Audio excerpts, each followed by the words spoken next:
Guess we're going with hope. 3 red and 5 black in the discard pile.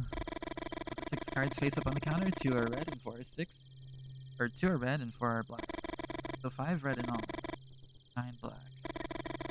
You have no more moves. You have to bet now. Card, black card.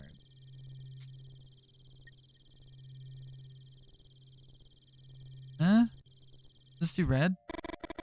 With so many black cards drawn, it feels natural to choose red. Numbers should be on your side. Even though you've already chosen, you decide to stay away from the counter. You can't bear losing again. Think of your grandma, Elsie, trying to win at solitaire for over 60 years. You take a deep breath and keep sweeping. Elsie's been paralyzed from the waist down since she was 21. Your mom was only 2 months old. Winter, Elsie taught you to play solitaire.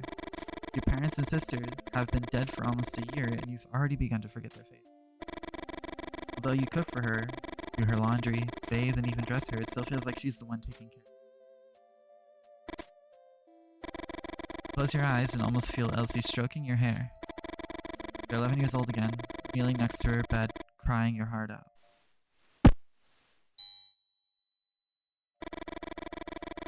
Suddenly, the bell rings and you feel an invisible force trying to drag you into the present. Look through the window. You know? Fucking kids.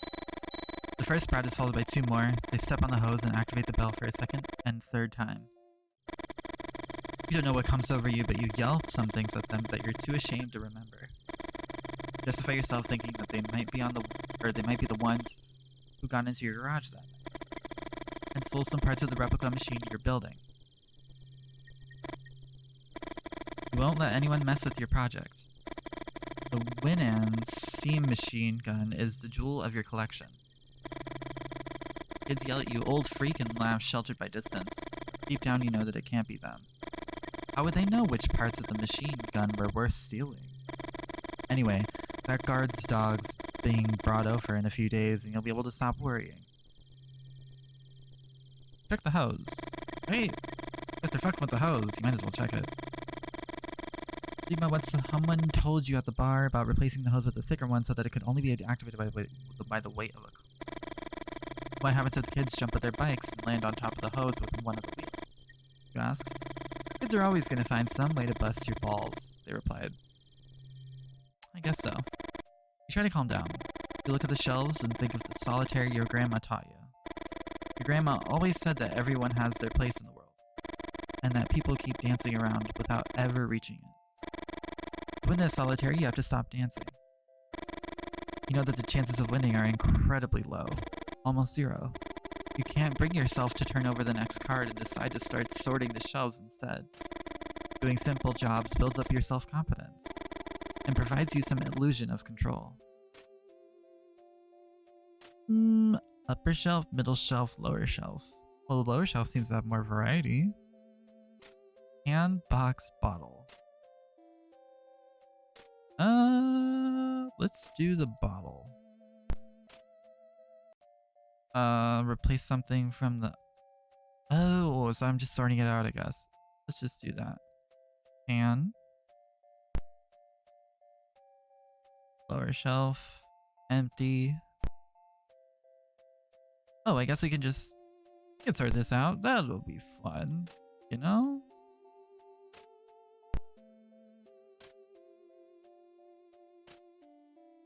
And then middle shelf, empty.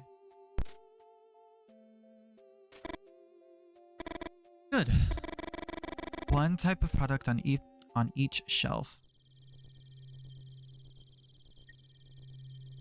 Oh. I love the pixel art in this game a lot.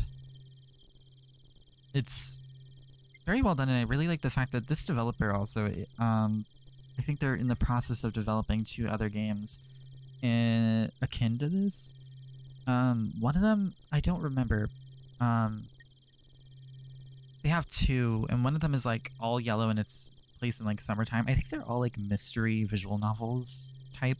One of them is like bright yellow and blue, and the other one is like black and red. And the black and red one looks very interesting to me. Looks very intense. Scratch your head. This time, sorting the shelves doesn't help. feel the same urgency as before, and you can't think of anything else. Is the car going to be red? You need it to be red. Suddenly the air seems heavy, and you find it a bit difficult to breathe. Huh? 3 men in black are staring at you. Through the window, you see a black Cadillac by the pump. Yes? You wish you'd asked them how they got into the station without you hearing the door open, or how they left the car there without the bell ringing. But that trembling yes was the only thing you managed to utter. The moose. The moose? After a few seconds of not receiving any response, you decide to break the silence. Ask what's up with the moose. You bought a woman a whiskey. You don't know if it's the right move, but you try to relax and be more friendly. Do you know of a more effective way to socialize? You told her the dream about your grandma. A chill runs through your body. It's been a few weeks since that night, and even though you had a good time with Martha and have no regrets, something about the way the men in black are asking questions makes you uneasy. What do you want to know? Granny in the forest. One of the men further back lets out a cracking noise? What? Look at him believing he's laughing, but the man in the black expression doesn't change. Tell them about you. Just tell them so that you're not worrying about, like, you know, dealing with the potential of getting fucking, like, kidnapped at this point. My grandma has been bedridden for over 60 years, but in the dream I saw her running through the woods. Start from the beginning, and don't omit any details. You don't know if it's the way they look at you, or because of a certain authority in their voice, but you tell them everything about the dream. 5 or 6 weeks ago, you woke up in the middle of the night, certain that something had happened to your grandma. You ran up to her room and Elsie wasn't in bed. The window was wide open. You ran to it, and saw someone walking through the trees. It was her, and she was holding a rifle of the kind that your ancestors would have carried in the Civil War. You tried to call out to her, your grandma started running and shot 2 or 3 times into the blackness of the forest. You're about to go down and find her when a winged creature with glowing red eyes appeared in front of the window and screamed. You stumbled backwards. After hitting your head on the bedpost, you lost consciousness. You woke up in your bed and remembered the dream almost instantly. You went up the stairs, 2 at a time, and opened the door to her room. Your grandmother slept peacefully on the bedside table with a glass of milk you bring her every night and the deck of cards she used to play solitaire. Okay, hold on. I'm gonna need to turn this effect volume down because that's gonna bother me really loud. Okay, during the days that followed, you tried to convince yourself that it had been all a dream, even though you could explain where the the little stitches at the base of your skull had come from. After a few seconds, one of the men in black speaks again. Spots on her legs predate her birth. What? What is he talking about? Is he referring to the dozens of moles on your grandma's legs? What do they mean by saying those spots predate her birth? Elsie always makes the same joke when you sponge her cows. Be thankful that you have clean legs and not my grandfather's. According to what she told you, her granddad had been shot dead by an experimental weapon early in the Civil War when his legs were ripped to shreds. The Winand steam gun, son, a machine that doesn't appear in any book.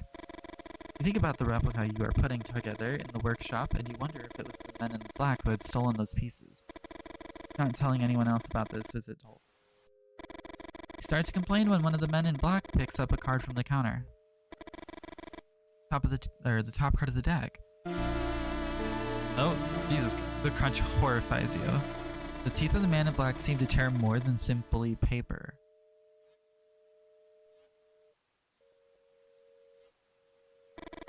Desperate, you throw yourself under the counter and look for the card. Your heart is pounding.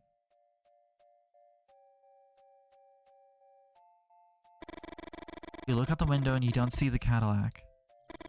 You walk to where the car was parked a few moments ago. You step on the hose, and the bell rings. What the fuck? Jack of diamonds. Red! I knew it!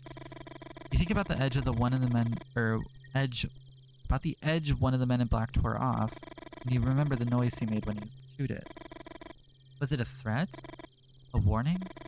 You wonder if you should tell your grandma everything that happened, or just keep your mouth shut and keep playing solitaire with a marked card.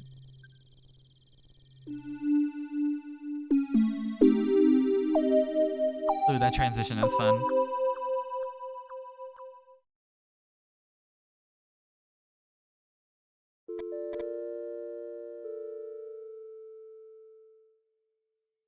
Games like these make me very interested to see or to play what was it? It was another game that was just like this. I think Critters for Sale. It makes me very interested to go back and play that again. Just to see all the different playthroughs. Lee. I don't know that guy. Let's go her. Maybe? Oh no, I guess we're going Lee. Never mind. I don't know if there's a choice or not. What's wrong? I told you, it's nothing. That damn pause again. There's something she's not saying. The Mustang purrs, you shake your head, feeling sad inside. The sound of an engine hides no secrets. Lee, you're right. You bite your lip and sigh. Why is everything so damn hard? Victoria settles into her seat. Let's start over, okay? Where are we going? Answer the question. Don't be a dick. I would... Whenever somebody... If there's like... I don't know if there's an argument before this or whatever, but if you don't answer a question, what the fuck is wrong with you? Stop being a child. That's such a childish thing to do. It's a surprise. Please. No, Vic. Have some patience. You'll never forget this night. Victoria giggles and you think this is the best gift in the world. For a moment, you forget all the previous discussions, your obsessions. A giggle, a friendly gesture. Making someone feel good ain't rocket science. You look at the clock and can't believe your eyes. You left your house on time, but you're pretty late. How could? You step on the gas. Lee? Lee! You scratch the side of your head. Wow, you really hate being told how to drive.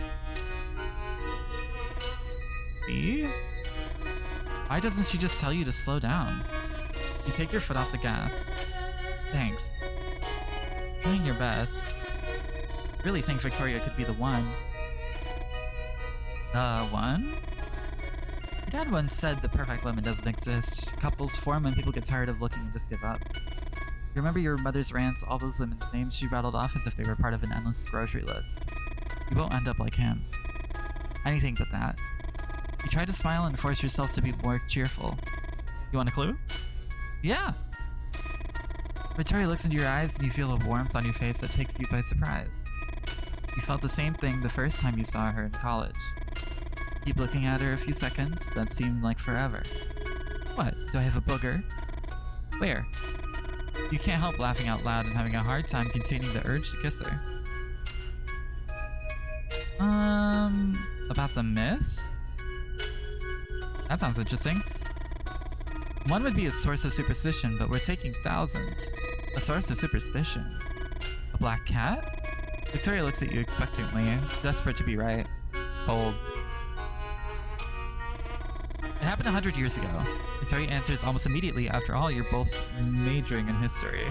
The end of the Civil War. Nope, not in 1865. I mean exactly 100 years ago, Vic. Oh, let me think then. You're running out of time. There was a cholera outbreak in 1866, right? Freezing cold. And how twisted do you think I am to set a date themed around a cholera outbreak from a century ago? It comes from far away. Victoria makes a gesture for you to complete the sentence. You just shrug. It comes from far away? I mean, that could be anything. Yes then. The circus? No, Vic. Just give me a minute. You won't guess it unless... You reach out to open the glove box and Victoria grabs your wrist. Better leave it to me. Victoria opens the glove box and examines its contents. A folder, a box, a flashlight. What are you looking for exactly? Look in the box. Victoria takes out the box and opens it. Let's see what you've been hiding. You think about saying something, but you instantly regret it and keep your mouth shut.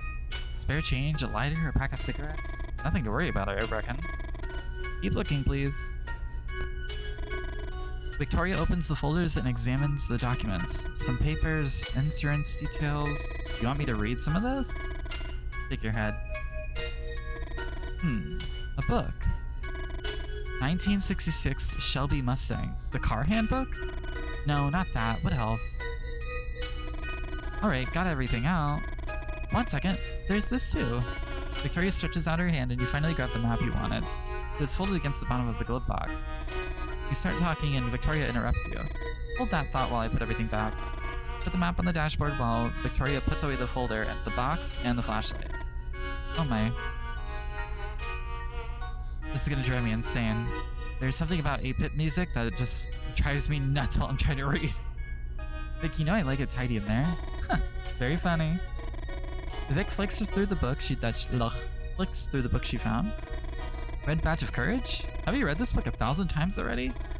You know she's testing you. Vic knows exactly why you carry it everywhere. The novel that portrays the era you're obsessed with like no other. What the hell is this?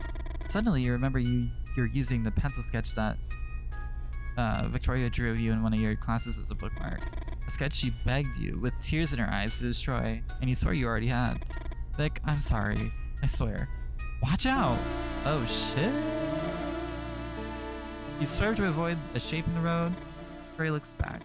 Lee? You almost ran that thing over. You put your hand on Vic's shoulder trying to reassure her. Victoria points ahead. Just keep your eyes on the road, please. Doing it again, tell you how to drive. At least this time she came right out with it instead of just saying Lee disapprovingly. You try to control yourself, but it's hard. It's not just this last thing, but the buildup of all the small gestures. You take the map and throw it on her lap. Victoria raises her arm in disbelief. The Leonids. Victoria, we're gonna have dinner watching Leonids. Leonids? I don't know how you say that. Victoria says nothing. Forgive me for trying to arrange the perfect date. Try to keep silent, but you can't hold it in. A meteor shower.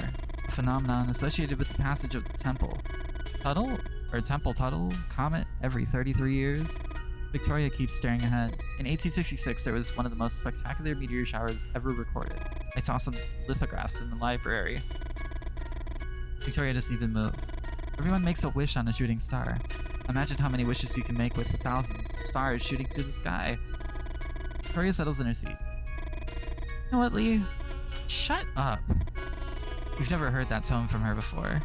Just keep quiet until you reach. She pauses as she examines the map he threw on her lap. Helt? Holt Station? You feel your heart pounding. Your hands are shaking. That's what she wants? For you to keep quiet? For you not to say a goddamn word? Your hands grip the wheel tight, all the preparations you made for tonight. Your friend Freddie had worked out the ideal place to see them in all their splendor, away from the city lights. And when you noticed Holt Station was inside the area, you didn't hesitate. But now Vic had ruined it.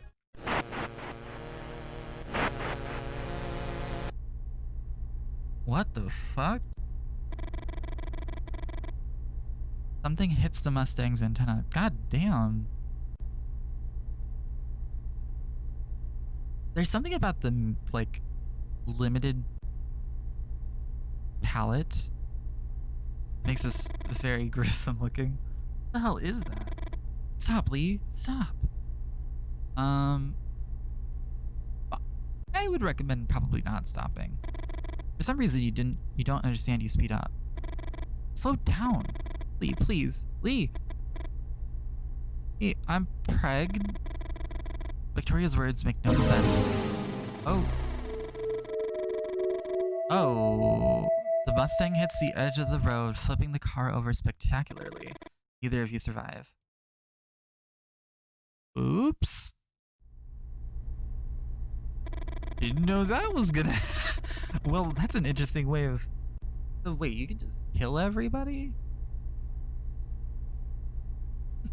I like that aspect. Oh, I wonder why you can just immediately retry? I feel like I'd rather just have it, you know, be done, slam there, and just have it fucked up. Go to the next chapter and then have to realize later on that I'd have to retry. That's just me, though. You slam on the brakes. Instinctively, you put a hand in front of Victoria to keep her from hitting the windshield. Get out of the car and fight a dead bat in front of your headlights. The animal had hit the antenna and somehow got entangled. You can't believe it. What are the odds of something like this happening? Don't bats have some advanced echolocation system like a submarine sonar? What starts as a simple grunt in your throat emerges as a helpless scream. Fuck! This is what I get for trying to do something different. We should have gone to the movies. Lee. Vic's whispering. Oh. I love that. I love that. I would love to make something like this. I love this kind of style and design too. I like when Pixar does shading and stuff like that. Doesn't take long to see why. Over there, the coyote is watching you from where the dark of the forest meets the light of the moon. We got this. Not interested in us. You point to the dead bat. They're scavengers. You hear a growl that quickly multiplies. Suddenly, you're surrounded. It's not the first time you've faced coyotes in the woods, but you aren't taking any chances. When I say run to the car as fast as you can. Oh, when I say. I get it. You try to recall all of the advice you'd heard for a situation like that. Make lots of noise, wave your arms around. One of the coyotes in front of you approaches. You would yell, right? To scare them off if you were just getting that? Yell at one of the coyotes on the other side of the car. On this side of the car, because that's the ones that are in front of you, right? In the center. Another coyote advances and you look in its watery, bloodshot eyes. Oh. Now? Oh. Oops. Okay, yell and gesture this side. Is that my left? I can't tell. I'm stupid. Okay, it's fine. Yell and gesture on this side. That's my right.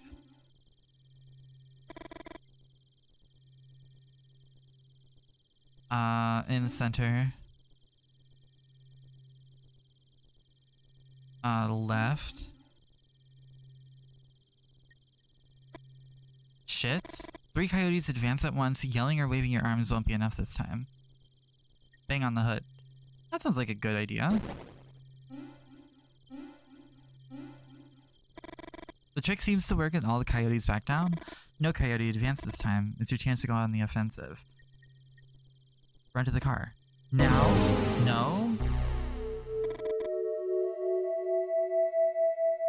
I guess I should have just taken the... Oh no. On this side, that's my right. Yell and gesture on this side, on my left. Yada yada yada. Yell and gesture on this side in the center. Bang on the hood. So I guess when it means offensive, do I just have to continue choosing the new options? I feel like that's kind of whatever. Crouch down to 5 4 stones. You pick them up. On this side. I'm gonna do the right because that's... Oh. That's maybe not the best idea. Throw stone. On the other side. One less coyote to worry about. Throw stone.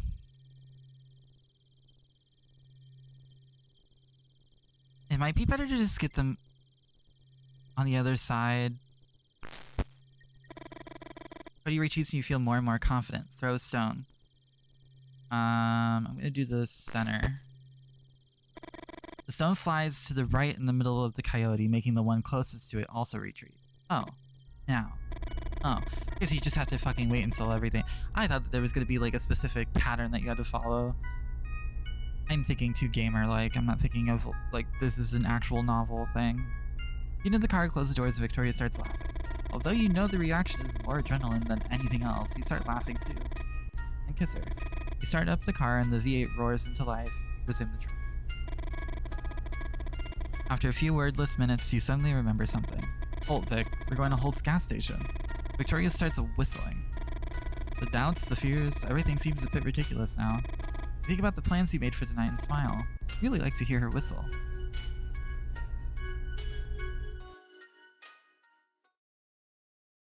So this is all going to be related to a gas station?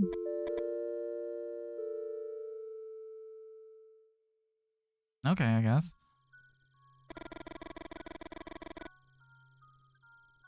He turns off the car and looks you in the eye. He smiles. And that smile seriously pisses you off. Well, why would you not tell him? Before you can open your mouth, Lee taps you on the leg. Wait here, Vic. I swear, you won't believe it. You bite your lip and take a deep breath. You see him greet someone. Holt? He had written Holt Station on the map he'd thrown on your lap 20 minutes ago. Written it by hand, and it might as well have said Hort Station or Halt Station. Hell Station, even. Lee's handwriting has always been intriguing to you. You remember that time you mentioned it to him, and you responded with a disproportionate anger. A nonsensical rant which involves several philosophers of language, all because you told him his handwriting was dreadful. But you now know where those reactions come from. Oh, those eyes are so ugly. I don't know. Those eyes are really ugly. I don't know why that caught me off guard. The night you two got drunk by the lake, Lee told you that his father would have wanted to be born ugly. After the initial surprise, you couldn't stifle a belly laugh, and Lee looked down. For a few minutes, he didn't want to tell you anything else. Finally convinced him to continue. I always got what I wanted just by smiling. Ugly people had to develop other muscles. Unfortunately, those other muscles are the ones that last. You couldn't believe those words had come out of the mouth of a flesh and blood human being. Maybe some poorly written character from a cheap romantic novel, but Lee's father? You picture Lee that night throwing pebbles from the shore while telling you everything about his father's teachings. All that frustration. Was that the night you got pregnant? You'd both been drinking. Suddenly, you find it difficult to breathe. The interior of the car feels like it's getting smaller and smaller. Need some air. Yeah, I couldn't imagine being pregnant with a motherfucker who's... Especially in the 60s, like... I mean, I guess this kind of thing was normal, but, like... Being a woman in the 60s, I would not have wanted to deal with that shit. The men in the 60s were the fucking worst. Men now are still fucking bad, but at least now we have, like... I don't know, man. I feel like men are just fucking terrible. Don't say anything. You close the door slowly, you know what Leah's like with his new car, and breathe in the cool night air. Victoria? Vic, this is Holt. Holt, Victoria. Hello? You respond to the greeting, but they don't seem to care that much. Be right back, Vic. You see them walk away with a box that they took out of the trunk, and from the effort Holt's putting in, it seems heavy. Inside the box. You're not stupid, you know that Lee has some business on the side beyond his work as an intern at the university. You heard some rumors and you have your suspicions. However, you never did too much digging. Preferred to keep it a mystery, something to make Lee a little more interesting. You light a cigarette. Would Lee be a good father? Girl, that is the wrong thing to worry about. This man took you to a gas station in the middle of fucking nowhere, where you obviously have no idea where you are. You think that this man is your father? This man's probably trying to fucking kill you or get you killed tonight. The question that you still haven't had the courage to ask. Would you be a good mother? If you're choosing like this, probably not. The clicks repeat at irregular intervals. Small moths approaching the lights get electrocuted. Is that love, Victoria? You laugh and shake your head from side to side. You think of all the manuscripts you've torn up. You've tried poetry, drawing. History seems like an obvious choice. You don't need any talent to be a historian.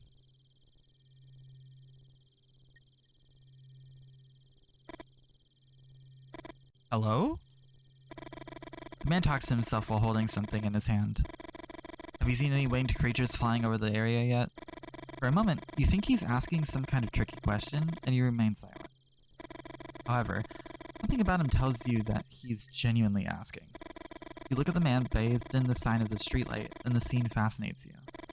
Surreal. Some of your old friends would have said. The ones that organized poetry nights and read L'Outrellement? I don't know how to say that, I'm not French. Excuse me, Oh yes, sorry, Lou Hill. Writer. Victoria Greenberry. Greenberry's a funny last name. History student. Winged creatures, Mr. Hill? Lou, please. Can I call you Victoria? You nod. I'm looking into about a dozen reports, Victoria. Numerous witnesses claim to have seen human-sized winged creatures flying over the area. Angels? Lou smiles, but the smile doesn't last long on his face. Oh, this is a cool shot. Look there, at the top of the trees. It won't take you long to find one. If you aim at the area Lou just told you. Everything's blurry, so you decide to add just the binoculars. Diopter? You move the diopter to the left and notice the change in your left eye.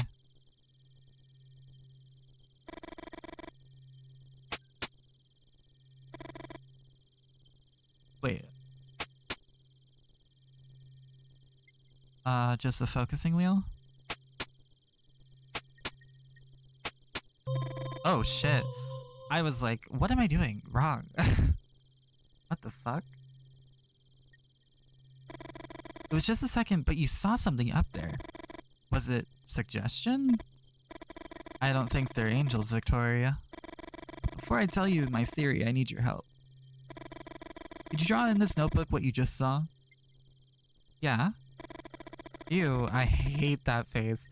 At any other time, you'd have refused with somebody comment, but there's something about Lou Hill that invites you to play along. You wonder if the fact that he presented himself as a writer had something to do with it. Draw the body.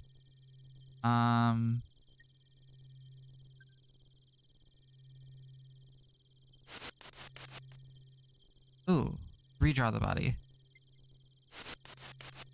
No. That might have been more like it. Yes, that's definitely. Thin insect, like, I think? Or was it? No, definitely not that. Maybe like that, actually. Before giving it back, you write some notes further describing what you saw. You hadn't asked for them, but somehow they make you feel less anxious. You never felt confident about your work. Lou looks at the notebook for a few seconds that feel too long. You think about the time that you showed your sketches to your art teacher and how he embarrassed you in front of the rest of the class. Motherfucker. What? Sorry, I was talking to myself. You can't help but blush. Victoria. For once, you're glad to hear Lee's voice. All good? Although he seems to be talking to you, Lee's staring at Lou. Lou Hill, writer. Lou holds out his hand. Lee Miller, historian. Lee walks over and puts his arm around you, his back to Lou. You know he must have been annoyed that Lou introduced himself as a writer. Although it's hard for you to admit it, you like to be hugged. You feel safe. You think you would feel also safe in your grandmother's arms or in the arms of any of the other strong women in your family. But the heat of Lee's body, the hardness of his muscles. You remember all those biologicist arguments? Biologicist? I think that's how you say that. Arguments, but you hate so much, and you can't help but smile. It's like you're cheating when nobody's looking. Come on, Vic. Let's see the surprise. Close your eyes. What if I don't? I just want to fuck around. Always so nice, Vic. Lee might be insufferable, but this time you feel he's right. You walk in silence to the back of the station.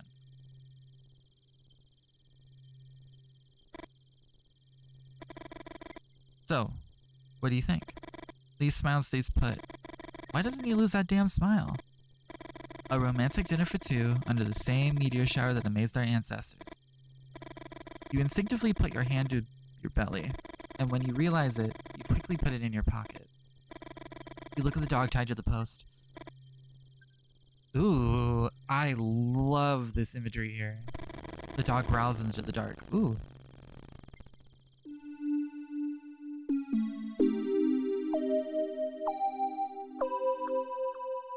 This game is visually stunning. Okay, so now we've met everybody, I think? Is it only these three? Well, I'm assuming we also have to meet the rest of the men in the suits or whatever. You've known Lou Hill for a few months now. The first time you talked to him was at the Moose. Lou was looking for information about some unusual lights in the sky. Nobody would talk to him. Before going to the restroom, you went over to his table and suggested he buys people a drink first. When you go back, Lou is already talking to Rick and Stella, their tongues sufficiently loose. Lou raised his glass in your direction and smiled. Although it wasn't you who gave him the nickname, I still feel a little guilty. Since that night, most locals refer to him as Lou Refill Hill. What do you recall about the encounter with these men in black? You smile. What does he mean? It had only been a week. You think about how to answer. You know Lou, he loves asking questions. So you're going to tell him one thing and one thing only. No follow-up questions. One of them... I don't think the grandma's legs thing is important, but the dream and the card thing may seem important. I feel like the card might be important. One of the men in black put a card and told me not to tell anyone about their visit. Lou listens carefully. He seems to hesitate, and you seize the opportunity to change the subject.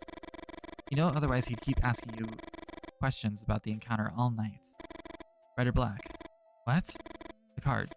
Red. You turn over the card. It's red. Good. It's the solitaire my grandma taught me. No one could ever win it. Lou suddenly seems interested. And how do you play it? Explain it. Rules are simple. But winning? There's a reason why it's called the impossible solitaire. Let me show you. Oh boy. I don't know how to fucking play solitaire. The objective is to move every card from the board to the discard pile. You can move any card whose rank is one higher or one lower than the topmost card in the discard pile. Okay. So let's say there's a 5 in the discard pile. You can either place a 4 or a 6 on top of it. And remember that if there's a K in the discard pile, you can place an A. A comes after K, and the opposite is also true. So, 28 cards to move. Seems easy enough, right?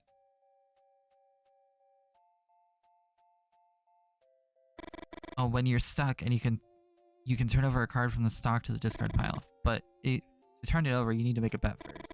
Black or red, which one's it gonna be? Lose the bet and you lose the game. Son of a bitch is almost unwinnable. Bet black. Okay. Select a card. To the right? Right?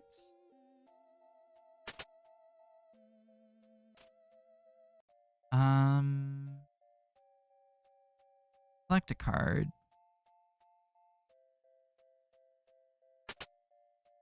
Oh, I shouldn't have done that.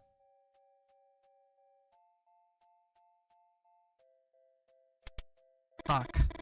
Oh, for fuck's sake.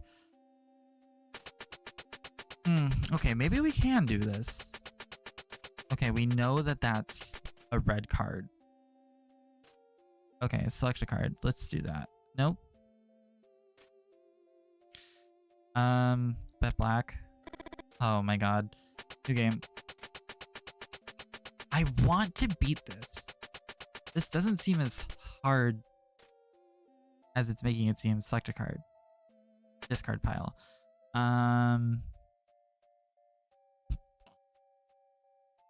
Bet black. Oh my god. I keep betting black in the worst times possible. Okay, 6. We could do select a card. We could do right. Select a card.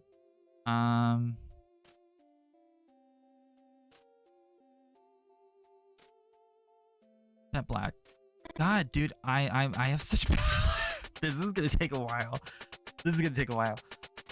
Okay, that's a lot of black. Okay. We can right. To the right. Bam. Select a card. The right. We can do this. Right. Yep. Select a card. We can do the left.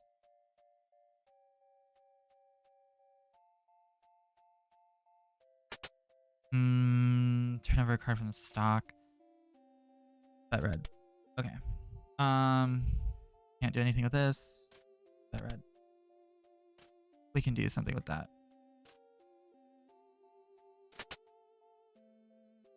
We can do...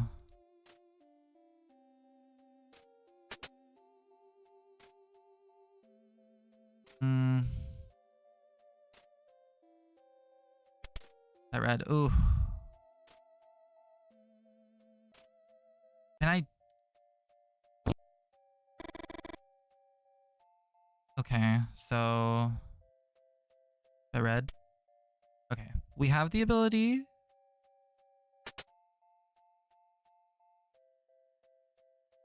Turn over a card from the stock. I think... It'll be red. Yeah. Oh shit, so we have to go through the entire thing.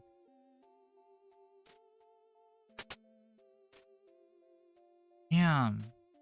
That's kind of rough, actually.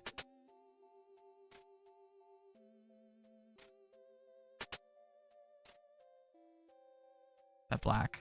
Fuck! Alright, we're leaving that one. That's gonna be it. You hear barking from the back of the station. Trent. When they brought him in, they told me his name was Chase. Fuck it, it's Trent for me. You know Trent, right? From the news? Tall, prominent belly, and a scar parallel to the growth of his beard. You laugh heartily. Blue Hill might be a bit of a pain in the ass, but no one can deny that he was good with descriptions. You think about the book he's given you. He signed it and everything. Where did you leave it? I call him Trent because he barks like Trent on an open mic Tuesdays. Come on, let's go to the garage and see the machine gun. Aren't you a little bit of a freak for having a machine gun? Just like randomly. Alright, Victoria. So is this his idea of a special date? Looking at shooting stars while holding your hand? Telling you his plans for the end of the semester? I can't stop thinking about the raw strength of the hug from a minute ago. Or how he scared the coyotes away by yelling and throwing stones at them. Think about your friend May, all those dark fantasies she told you about.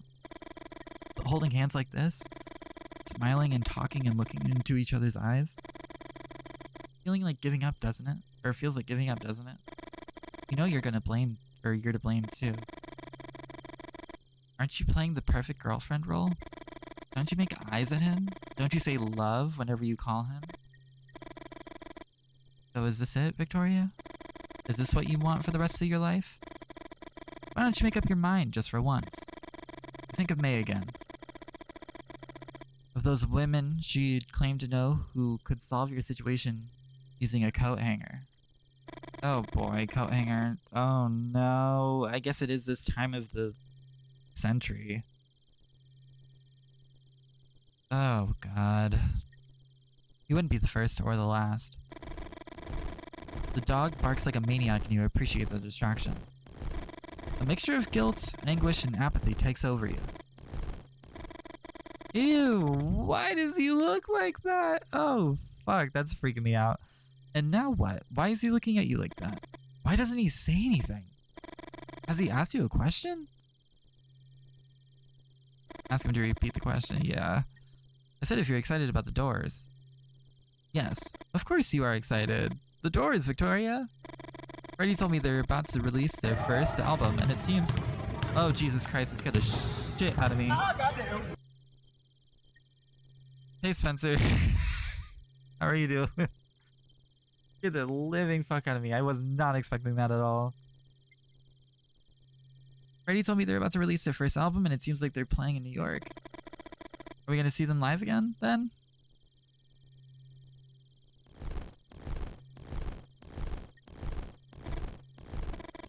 Even though you try, you gradually stop listening to him. Hesitancy returns in all those questions. And the fucking dog won't stop barking. What had been a distraction is now driving you crazy. What the hell is wrong with him?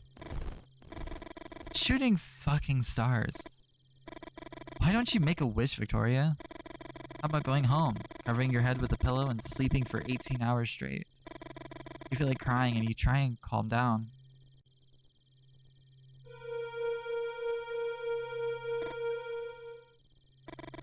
Those eyes. That creature you thought you saw in the treetops with Lou's binoculars.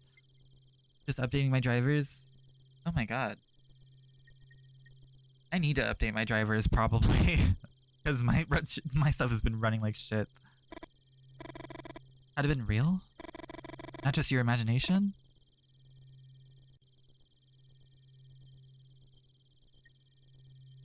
Vic! You know what?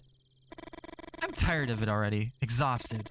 I've been trying and trying for more than 10 minutes. Can you tell me what's wrong with you? You stay silent. You need to think. But Lee's right. It's not fair to either of you. With so much noise, it's impossible for you to concentrate. You know, they're all excuses though. Winged monsters don't exist. It's just your brain desperately trying not to focus on what's important. A sudden scream chills your blood, and silence takes over everything. Oh shit! $20 a year for Driver Easy or whatever? What the fuck is that? I don't even know what Driver Easy... It just tells you when shit has to be updated? Oh. I mean... Are you talking about, like, your GPU driver? Because I have AMD. They just do that with Adrenaline. And that's free software.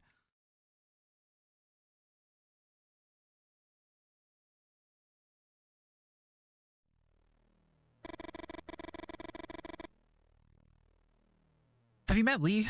Tall guy with blonde hair? He made xerographic copies of some docs that used to assemble this movie.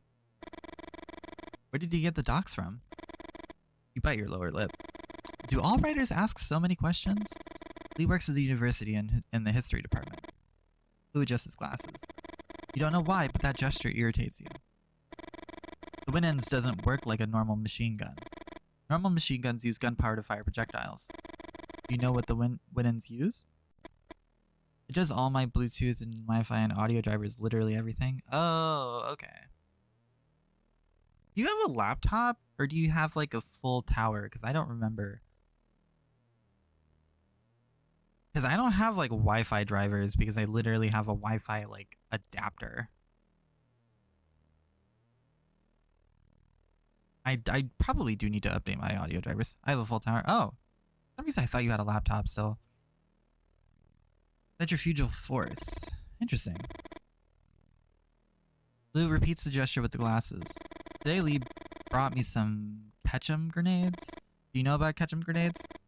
Lou shakes his head and readjusts his glasses for the third time in less than 5 minutes. Take a deep breath.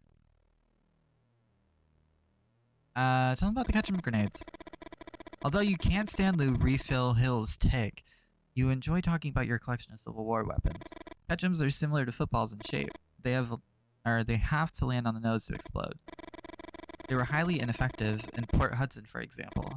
The Confederates used sheets to catch them without exploding, and then threw them back at Union soldiers.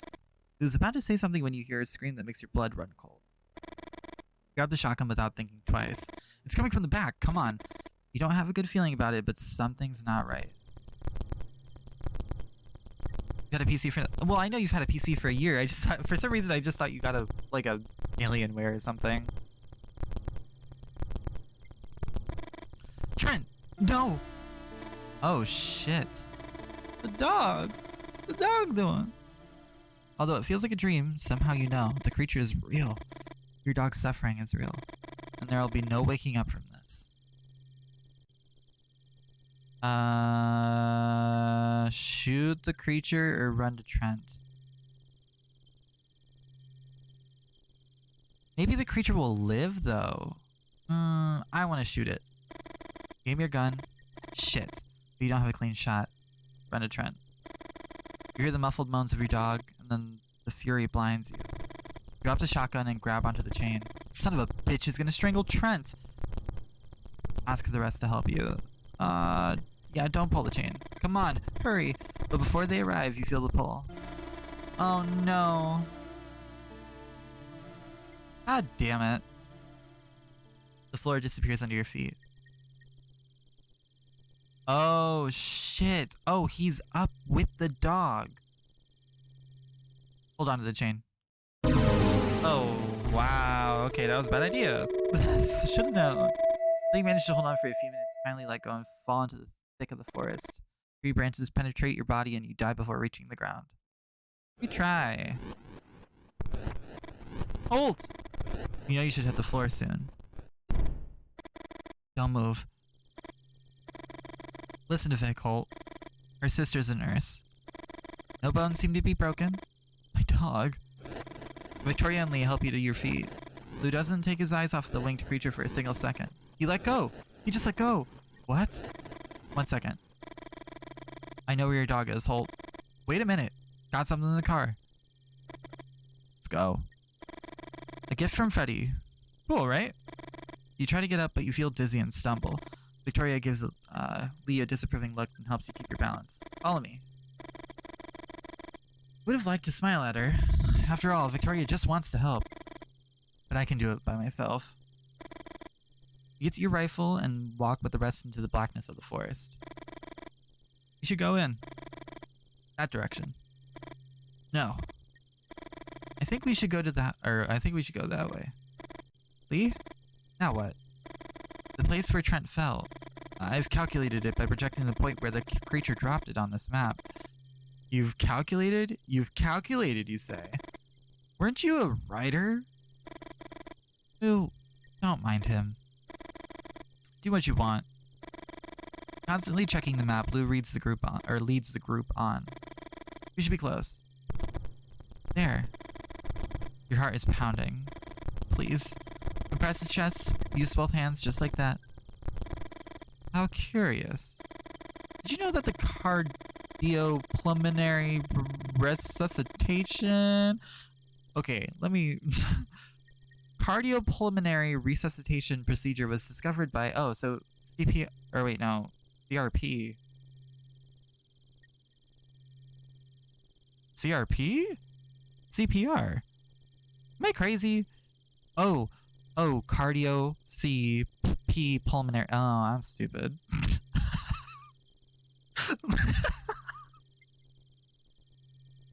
Oh my god, I hate myself.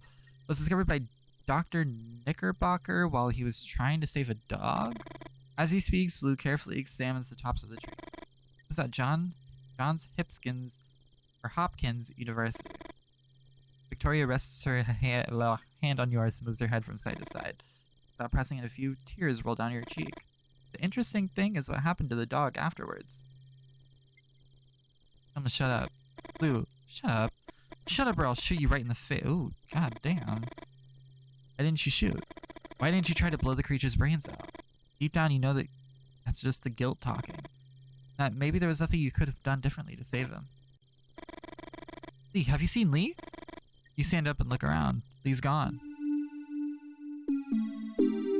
Oh shit. You know what? If Lee's dead, I'm not gonna be too upset about it.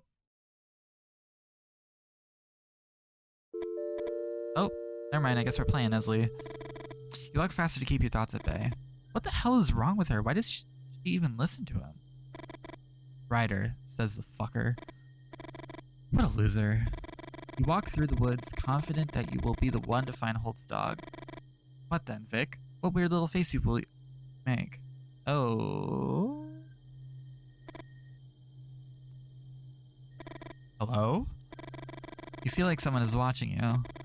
You're walking through a dense forest area where the darkness is almost total. You walk even faster than before. Finally, you reach a clearing and look at the sky. The meteor shower is gaining intensity. Your heart is in anguish and you find it hard to breathe. Are you watching the Leonids, Victoria? Are you?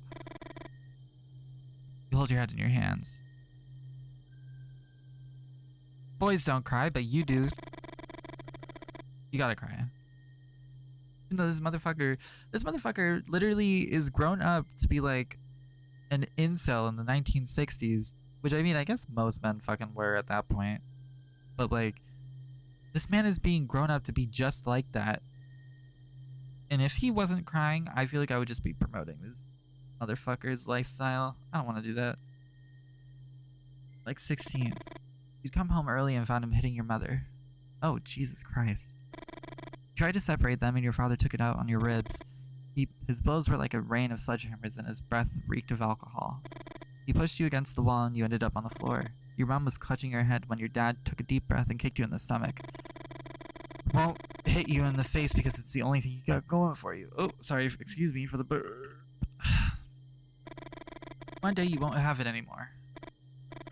You carry your father's photo in your wallet, not to remember how good he looked. Hell no. Whenever the pain was too much, you'd scratch his entire face until his features blended with the cuts in the paper. What the? You seem to hear something. A kind of rumor. You think of the noise hands make when they shake the dust off an old volume. A river? You try to think about the map you've got in the car. You can't remember seeing a river here. Further west, sure, but here? As you get closer, you hear it more clearly. You feel a kind of calm. Not peace, but numbness. Suddenly, the whitest light you've ever seen floods the ground. Even when there's no river nearby, the sound is deafening. Whoa. You feel the light pulse with painful intensity, as if millions and millions of red ants were sinking their little jaws into your skin. Pain turns into light. You want to scream, but you have no mouth. Nor larynx or lungs.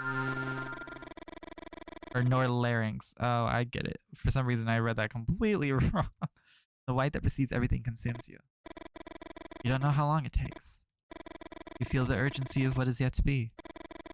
White makes you desperate.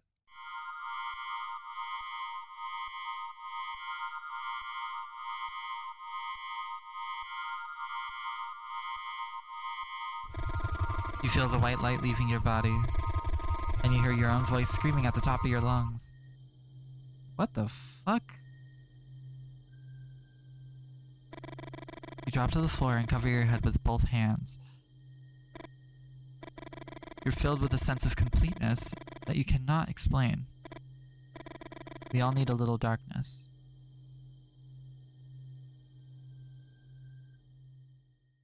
Okay. I didn't know furries were going to be featured in this, but I'm more than happy to be okay with that. Lee! Where's that idiot? Calm down, Victoria. Lee knows how to take care of himself. Holt's right. He's gonna have to show up eventually. Did you know that he chased away a pack of coyotes with screams, some stones, and a blow on the hood of his car? Who smiles? You wonder if it's authentic or a calculated gesture to show some empathy. Holt. What? What's your business with Lee? Holt looks at you for a few seconds before answering. You think of one of the computers at the campus, the IBM 7040. You know what it's called because you once wrote a poem with that title. Holt is like that computer. From the outside, it's impossible to tell what it's evaluating before giving you an answer. You can ask him directly when we find him. You wonder if you could have done something different, a new input. That's the term they usually use in the computer department. A word you struggled to rhyme with when you wrote that poem. You hear twigs snapping. Huh? Who's there? Grandma? What the fuck is happening? What in the absolute fuck is happening? The sight of Holt's grandmother holding an old rifle mesmerized. The whole thing looks like an image from some Wyeth painting.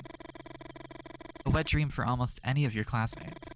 An image that not only defies gender stereotypes, but also demolishes social constructs like that of grandma in classic stories. Ew. That bitch looks like a rotting pumpkin. The expression on Holt's grandmother's face changes. Her features soften. My legs. Grandma. Holt picks up his grandma and helps her sit against the tree trunk. He looks at his dog's corpse and beckons you to come closer. You need to bury Trent before carrying on. You nod your head. How do you feel, ma'am? Confused. Here, Victoria. You didn't hear him approach. You grabbed the handkerchief without thinking twice. A strange feeling runs through your body. Didn't you have at least considered some other option? Clean up her legs. You rub the handkerchief against her calves and gradually remove the mud stains. Scrub harder. It was probably your age when I stopped feeling my legs. Holt's grandmother sighs and closes her eyes. Have you ever seen so many moles together? Lou speaks almost in whispers. You wonder why. Let's go. Lou picks up the old rifle and examines it briefly. Holt looks at you with an expression you can't quite make out. Are you okay? No, you're not okay. But what are you gonna tell him? That you're pregnant? That your boyfriend is missing? That winged creatures out of the old pulp magazines are apparently more than just fiction? You walk out for a while in silence. What was... Trying to think of something else, Victoria. A few minutes ago, you all started hearing the screams, noticing sudden movements in the treetops. We're almost there. Oh, shit. You find it hard to believe what you're seeing. Why are all these creatures flying over the gas station? Interesting. Holt punches Lou in the shoulder. Whoa. Interesting? Did you find it interesting what they did to Trent? We're not in one of your cheap books, Lou. A sudden silence befalls the group. Suggest a plan? Listen, no, you just cover me. You close your fist tightly, trying to exercise the impotence you feel.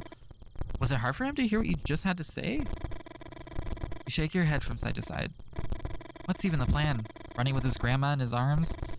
Why does he have to be the hero? Holt! The shriek chills your blood. Fuck! Lou looks at you as if he's waiting for something. How many bullets in your rifle? 3. Oh, shit. Hope it's enough. Holt and Elsie are halfway to the gas station. 2 winged creatures on the street lamps. Light, Victoria. These creatures seek the light. Tell her to take aim. Yeah.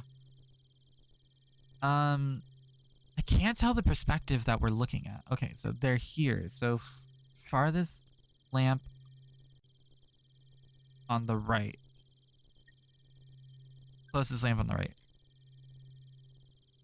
Shoot. 3, 2, 1. Okay, that's good. You have 2 bullets left.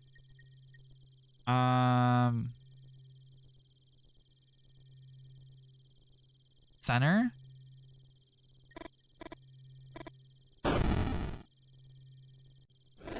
The winged creature flies to the farthest pole, and it does so over Holt and Elsie's heads. Desperate, you run to help. Fuck! The winged creature rushes at you, the pain blurs your vision, and you lose consciousness. Maybe I have to...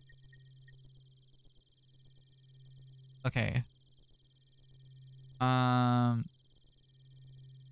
Shoot? If I get rid of that... Oh shit, too far away. You have 2 bullets left. Fuck! Farthest lamp.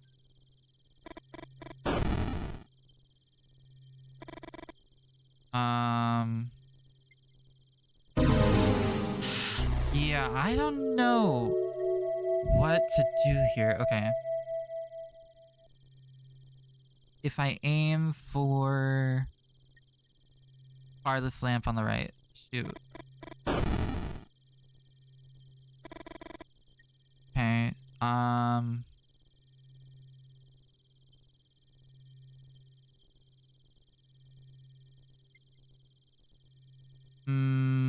Closest.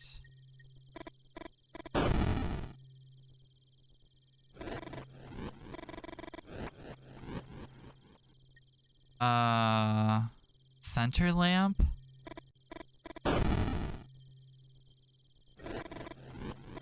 And it does so over Holt. Fuck. Okay, so I think we did it. I think we did a good thing there. I think farthest. Right. Farthest, closest, shoot.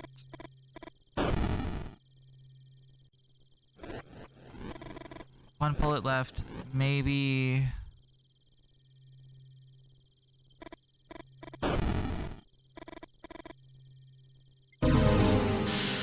But what do I do? Okay. Okay, wait. Okay, so I don't think I've ever started with the center lamp. Maybe that's the way to go about it. Farthest... Closest lamp? Shoot! One bullet left. And then fire this lamp on the right. Shoot. This is the only other thing I can think of. Okay, that was the right way then. Two creatures take flight and get lost in the night. Wow, great alliteration there. Or is that no? What is that word? It's not alliteration. It's the other one. Assonance? Something? I don't know. All clear. Help me with Holden and Elise and let's inside. Fast. Is someone going to make a wish? You laugh underneath your breath. You look at Holden and he looks away. You wonder if he's pissed because you saved him. You still can't believe everything that happened tonight. You know that as soon as you stop to think, you touch your belly and fight back the tears.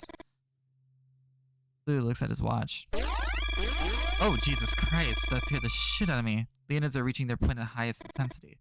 The screeching is deafening. Freaking creatures. I think I saw this one in a dream. Lou is about to add something but suddenly falls silent. You approach the window and rest your hand on the glass. Oh, God. Oh, this is a cool-ass visual, though. You can't stop looking at their dance. Before meeting Lee, you had some experiences in college. Experiences by which you sought to open doors of your perception. He doesn't know, and you don't know you don't know how he would react if he found out. But the strange dance of these creatures in the sky beats anything you experience while tripping.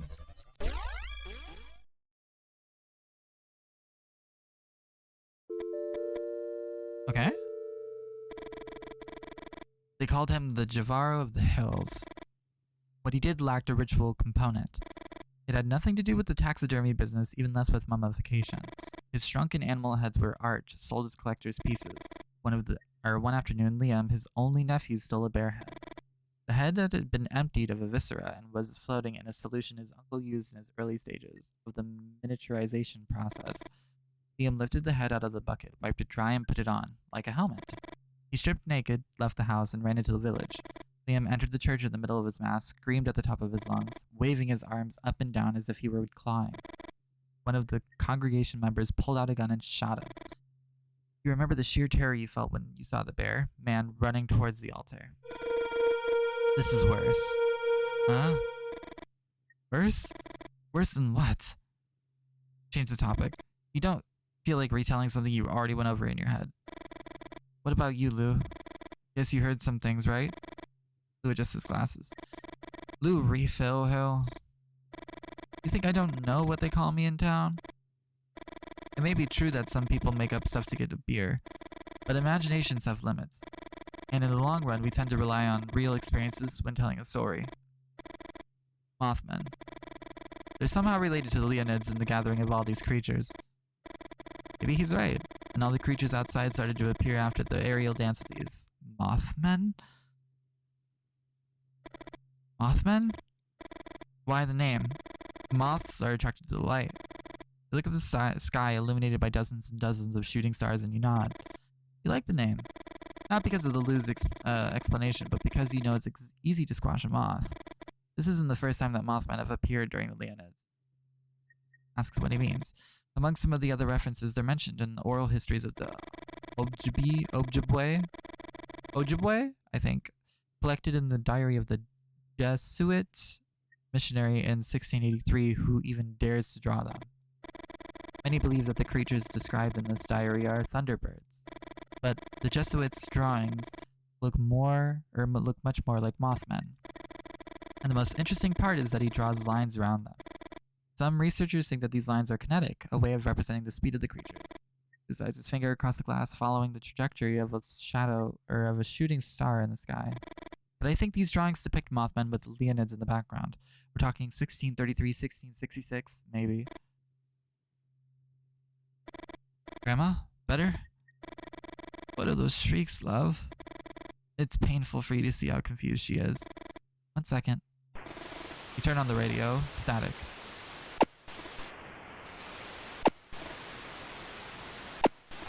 No matter which way you turn the radio or turn the dial, all you hear is static. You never sung at the Moose. Not even on those nights when everyone egged you on and the booze in your system had drowned your inhibitions. Almost without realizing it, you start singing the lullaby at least Elsie used to sing to make you sleep. Although more than 40 years have passed, the words come to your mind one after another. Close your eyes and caress her hair, singing all the time. As soon as you feel the rhythmic breathing of your grandmother, you get up. What was that? Lee?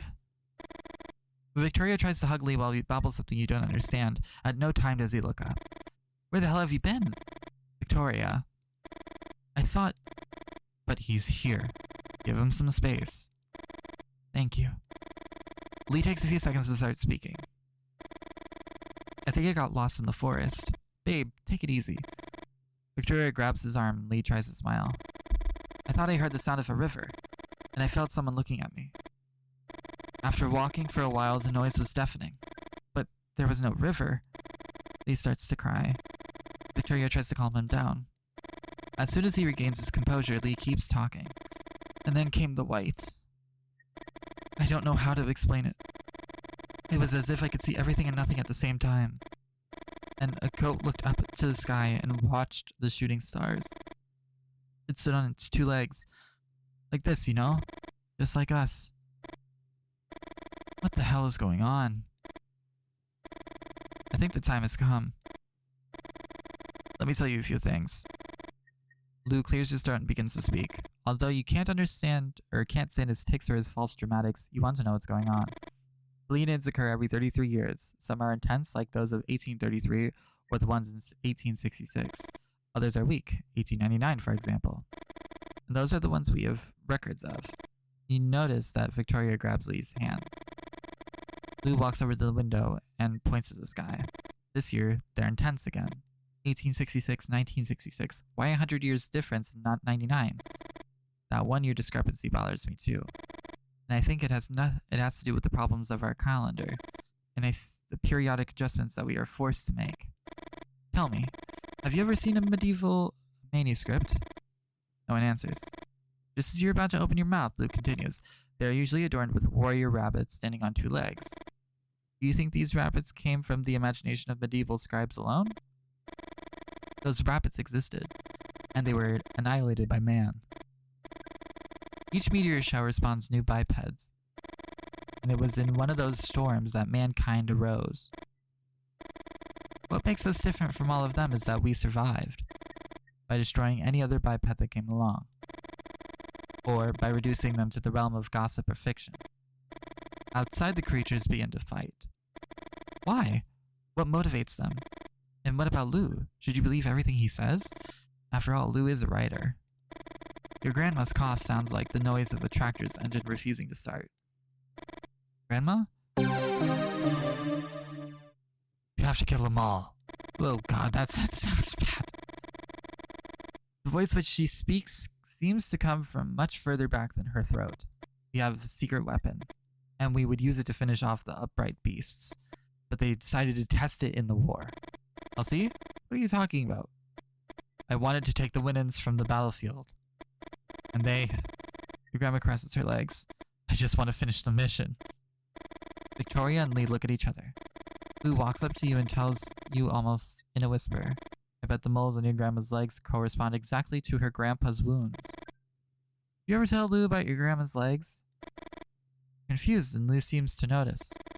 Not just free beers in the moose, or at the moose halt. People tell me things. Lou speaks softly, but his words resonate loudly in your head. The moles on your grandmother's legs? Her grandfather's legs riddled by bullets in the Civil War. Could it be that Elsie's grandfather was talking to you through your grandmother's body? The Winans? The Winans! A project that has obsessed you for a long time, and now you think you know why. You decide not to think too much about Elsie, her grandfather, the moles, the men in black. You're terrified that behind all your decisions, something more than your own free will was at work. Come on. The Winans. Quick! Let's get her out. No. It's still not working. What do you mean it's not working? It has some kind of safety mechanism, and I still haven't been able to assemble it successfully. See, here? Here, see? The L's. You look at Lou with curiosity. On the blueprints there. Those L's are the rubric of a secret society founded in the middle of the last century. Not so secret if you think about it, is it? Lou doesn't answer you. Why the L? Some say it's because of the way the knights move on the chessboard. Others say it's because of Lewis Carroll, the author of Alice in Wonderland. Exactly. Let them keep talking. Closes his eyes, holds out a hand to the bridge of his nose, and clears his throat. Can this guy be any more affected? A stick I found that weighed 2 pounds. I sawed it up one day in pieces of 8 of equal weight. How much did each piece weigh? Everybody says 1/4 pound, which is wrong. A riddle? At this moment, Victoria strokes her chin and Lee nods his head slightly as if he's counting something. You think it's time for a riddle, Lou? Lou raises his hands and moves aside. You take a deep breath. It shouldn't be that hard to figure out the right configuration. Rotate a piece from the first row? I don't even know what this means. Oh, this piece. Oh, fuck me.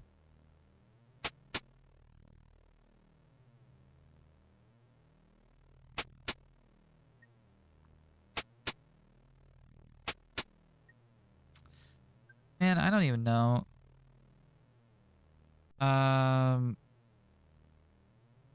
In the first row, rotate the first piece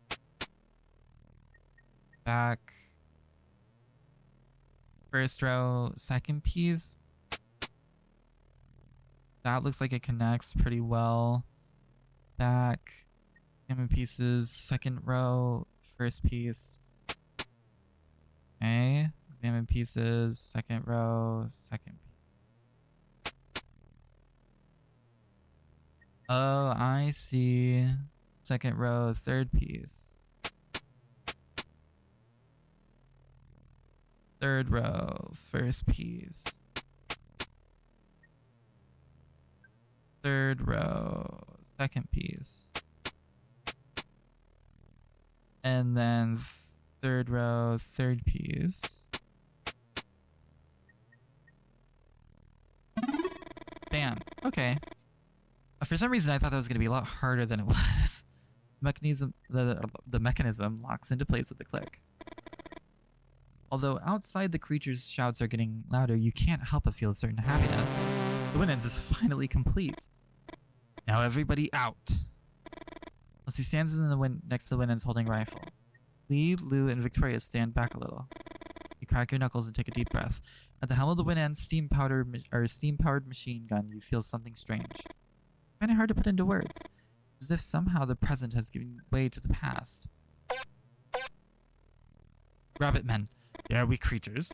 Cannon fodder in the war against the upright beasts. Aim to the right. Back. Aim to the left. Shoot. Aim to the center. Shoot.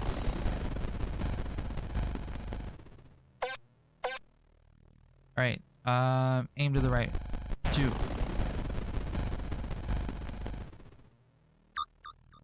Aim to the left. Shoot. Center. Shoot. Okay, this isn't too bad. Beware of the dogmen. They're behind the rabbit men. The dogmen are more resistant than the rabbit men, and if you hurt them without killing them, they get mad.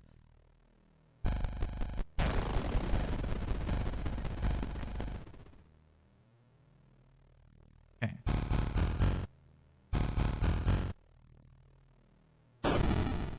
Eat this bullet! I'm here to cover you, but don't get too confident. I can kill one upright beast, and then I need to reload.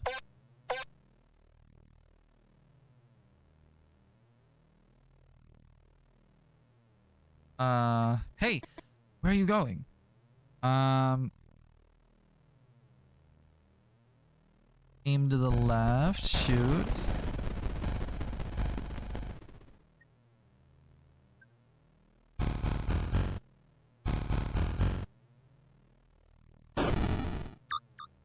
Fuck.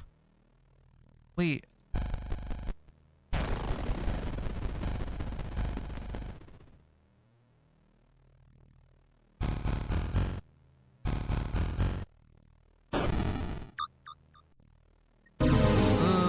Okay.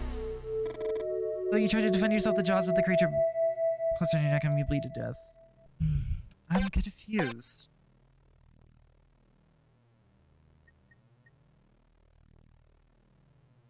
It's not like we could just shoot.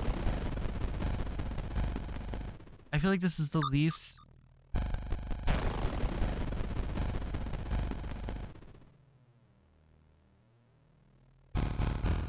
I feel like this is the least understandable thing.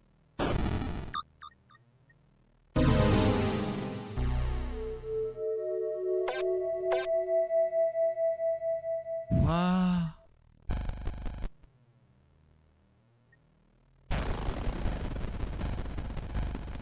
It's not like I can aim at two things at once. What's the...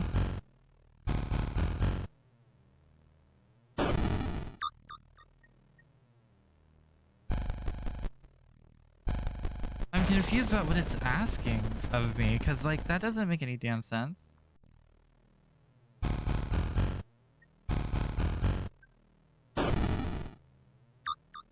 Yeah, and then that just happens. Retry.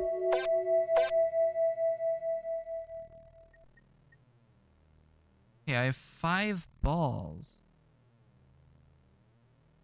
Aim to the left, back, aim to the center, back, aim to the right.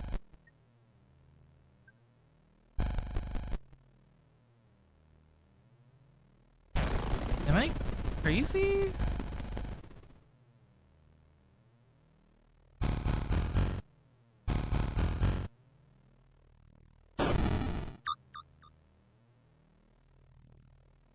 It says I need to like I'm confused.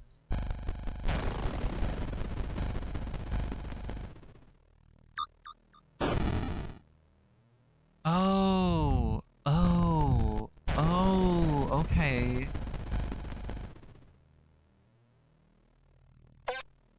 I guess that makes sense. I don't know why the 2 men and the woman gone, deserters.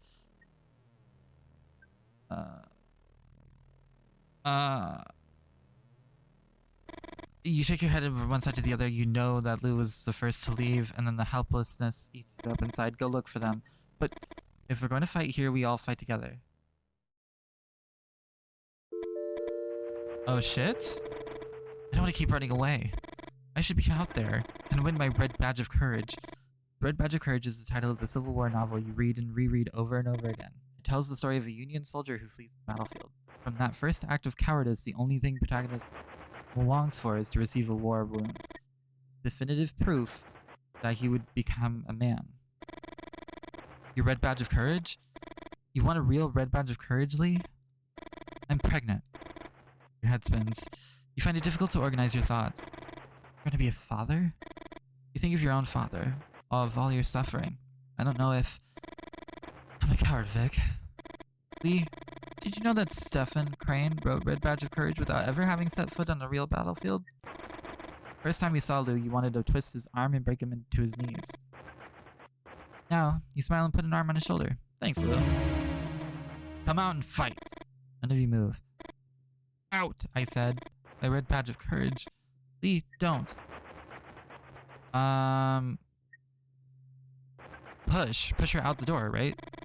Rotates your shoulders and the rifle points at your chest. Oh. Damn. As I pull. You pull. Elise rotates her arms. Rifle points at the ceiling. Push. You push. Elise loses her balance. The rifle points at her body. Pull. You pull. Loosens your grip and you stumble. The rifle points at the ceiling. Elise lunges at you with unbelievable force and makes the rifle point at you. Damn. Okay, so pull, push, push. Damn. It wasn't Holt's grandmother, Lee. Hands are shaking. You didn't fire the rifle. However, somehow you had been able to feel the different endings. You knew that in one of them, Elise would be shot, yet you didn't stop. She's alive. They shot me! The resilience of the possessed? You don't know why you're surprised, but After all, Holt's grandmother is possessed by her own grandfather, a soldier who fought in the Civil War and was mowed down by a machine gun. The same machine gun whose bursts you now hear outside the gas station. Carrying a bar creature is not mentioned in any biology textbook. Eat bullets, you sons of bitches.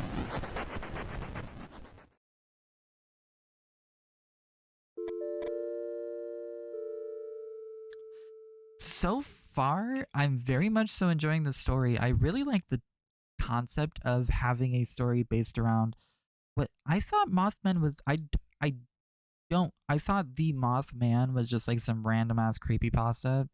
I maybe it is, but if this is like somehow kind of like going off of that in a way that hasn't been done before, it's done beautifully, because the thought of there being like bipeds every year that come anew, and that mankind came from being like something that wasn't a biped, and that we destroy everything that becomes one, so that we can become like kind of just still the most powerful race of people, or like race of creatures. That is kind of nuts. That's a really fucking fun concept.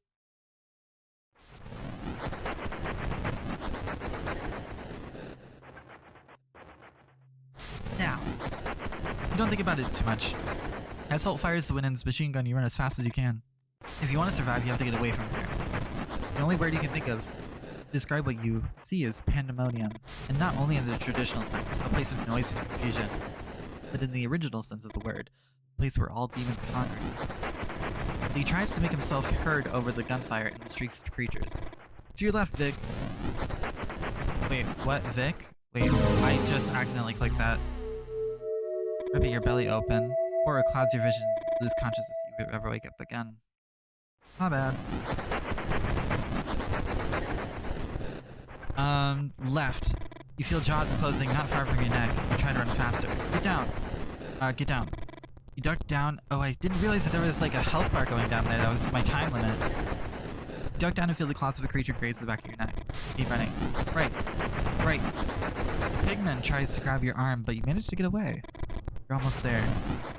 Get in the car and slam the door shut. You hear a knock and you jump in your seat. Let's go, let's go! Lee speeds up, and then the pandemonium is soon behind you. You think about Lee's previous car. What a clunker. And even if you don't know exactly how Lee got a car like this, you're grateful he did. The Leonid's upright beasts. Intrafamilial possession, experimental weapons, the Order of the L's, Men in Black, and the Mothmen. There they are, the topics of my next book. You touch your belly. With all that you suffered tonight, Lou's comment seems a bit inappropriate. Travel in silence for a few minutes. Are you alright, Lee? You look a little pale. He takes a few seconds to answer. I don't know. Scratches his head. I can see things before they happen, Vic. Lou leans forward. It's not that I see the future. I don't know how to explain it. It's like I can see several presents just before they happen. Come on, babe. Victoria? What you're saying, Lee? Have you felt it since the episode you told us with the white light? Lee's hands are tightly clasped on the steering wheel. Not like I can control it. The first time I felt it was in the struggle with Elise, or Elsie. And the second we were running to the car. Lee looks at you in the eyes and suddenly you can feel all of his pain. And some of the presents, the creatures, Vic. His voice breaks. The creatures. Then he begins to cry. Just lay your hand on his shoulder, be supportive, you know? I feel like he doesn't feel like you love him. Feel him gradually calming down with the contact. He rests his head on your hands and you stroke his cheek. After a few minutes, you remove your hand and settle back in your seat. You look for Lou in the rear view mirror and see him jotting something in his notebook. Lou seems to always be writing in one way or another. You envy his tenacity. And you wonder if maybe that's what it takes to be a writer.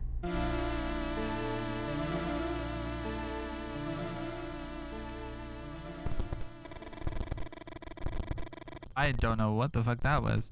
He steps on the brake and opens the door on his side. Wait here. What happened? Can you see anything from there? Shake your head. Here he comes. What the fuck? A goat baby? It's hurt, Vic. Although neither of you say anything. You think you know what you have to do.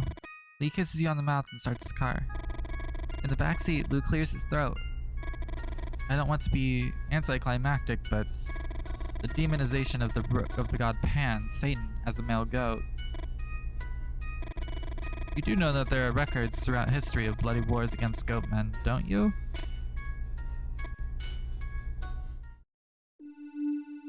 Huh?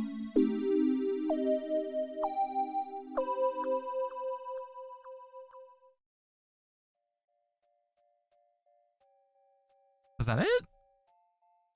Oh shit, it was. Very good.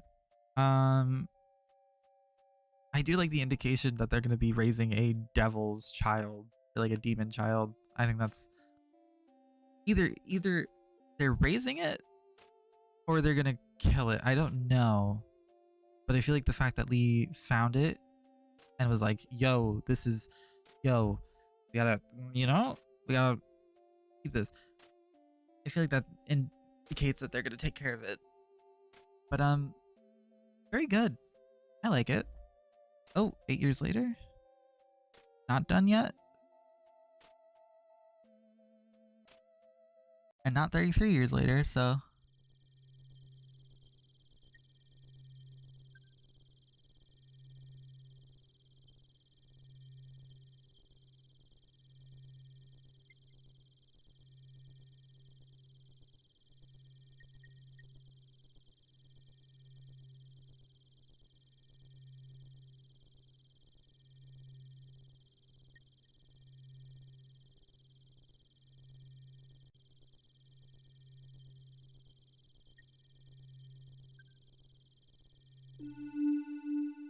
You just like me for real.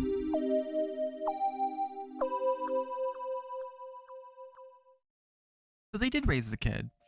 That's good. I like that a lot.